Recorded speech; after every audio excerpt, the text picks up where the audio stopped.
अंधी दौड़। मोरल कहानी। एक बहुत बड़ा नामी राजा था, बहुत शूरवीर, बहुत बलवान, बहुत पराक्रमी। राजा अपनी बहादुरी से नई नई राज्यों को जीतकर अपने राज्य का विस्तार दिन दोगुना और रात चौगुनी गति से बढ़ाए जा रहा था। धन दौलत, सेना, जमीन, शोहरत, किसी चीज की उसे कोई कमी नहीं थी। इतना सब कुछ होने के बाद भी राजा को जिस एक चीज की कमी थी वह था संतान सुख। राजा ने संतान पाने के लिए हर वो तरीका अपनाया जो अपना सकता था। वैद्य, हकीम सबसे अपना इलाज कराया। मंदिर मस्जिद हर जगह मन्नतें मांगी। कई यात्राएं की, कई हवन यज्ञ किए, तब जाकर कहीं उसके घर में पालना हिला। संतान होने की खुशी उस राजा को इतनी ज्यादा हुई कि ऐसी खुशी उसे किसी राज्य को जीतने में भी नहीं हुई थी। इस खुशी को अपनी प्रजा के साथ बांटने के लिए राजा ने एक ऐलान किया कि अगले दिन 9 बजे वह अपने महल के दरवाजे लोगों के लिए खोल देगा और जो भी व्यक्ति जिस भी वस्तु पर हाथ रखेगा वह उसको दे दी जाएगी। जैसे जंगल में आग फैलती है, वैसे ये खबर पूरे राज्य में फैल गई। पूरे राज्य में बस अब इसी की चर्चाएं होने लगी।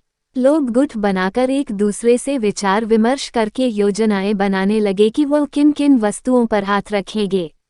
कोई कहता वह घोड़े पर हाथ रखेगा, कोई कहता हाथी पर, कोई कहता रथ पर, कोई कहता वह कीमती हीरे जवाहरात पर हाथ रखेगा, कोई कहता वो राजा के महल पर हाथ रखेगा। लोगों ने अपने अपने हिसाब से तय कर लिया कि वो किन किन वस्तुओं को हाथ लगाकर अपना बना लेंगे।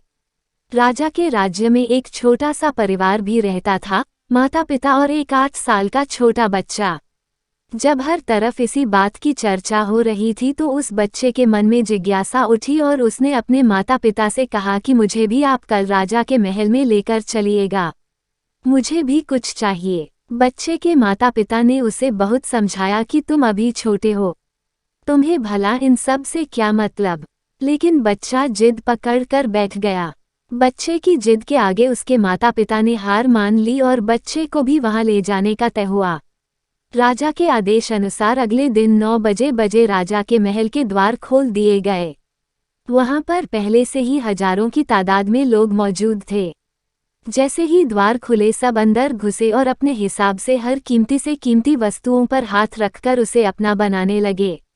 इस भीड़ में वह 8 साल का बच्चा भी था जो अपने माता पिता के साथ आया था। बच्चे ने भीड़ में अपने माता पिता से हाथ छुड़ा लिया और कहीं गायब हो गया।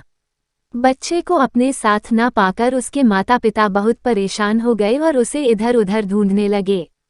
थोड़ी देर बाद माता पिता ने देखा कि उनका बच्चा तेज दौड़ लगाते हुए सीधे राजा के सिंहासन की तरफ जा रहा था। बच्चा राजा के सिंहासन तक पहुंचा और बच्चे ने सीधे राजा के ऊपर हाथ रख दिया और चिल्ला के बोला, आज से यह राजा मेरा है और इसके साथ यह सारी प्रजा भी। दोस्तों, छोटी सी ये हिंदी कहानी हमें जिंदगी का बहुत बड़ा पाठ सिखाती है। हम जीवन भर क्षणभंगुर और विनाशी वस्तुओं के पीछे दौड़ते रहते हैं। हमें लगता है कि इन वस्तुओं को पाकर हमें सुख मिलेगा, हमें आनंद मिलेगा, और इन सब में हम उस अविनाशी शक्ति को भूल जाते हैं जिसने हम सबको बनाया है, जिसे पाकर हम धन्य हो सकते हैं। अपने जीवन की फालतू की रेस से थोड़ा समय निकालकर ध्यान लगाकर सोचिए कि जिन चीजों के लिए इतनी भागदौड़ मचा रहे हो, क्या हमारे जीवन का यही लक्ष्य है? क्या हम किसी छोटे और झूठे लक्ष्य का पीछा कर रहे हैं जो ज्यादा दिनों तक नहीं टिकने वाला? क्या हमें ऐसी चीजों के पीछे अंधी दौड़ लगानी चाहिए जो एक दिन खत्म हो जाएगी? आपको हमारी वीडियो कैसी लगी कमेंट में जरूर बताएं। वीडियो को लाइक करें और चैनल को सब्सक्राइब भी जरूर करें। तो मिलते हैं हमारी नेक्स्ट वीडियो में।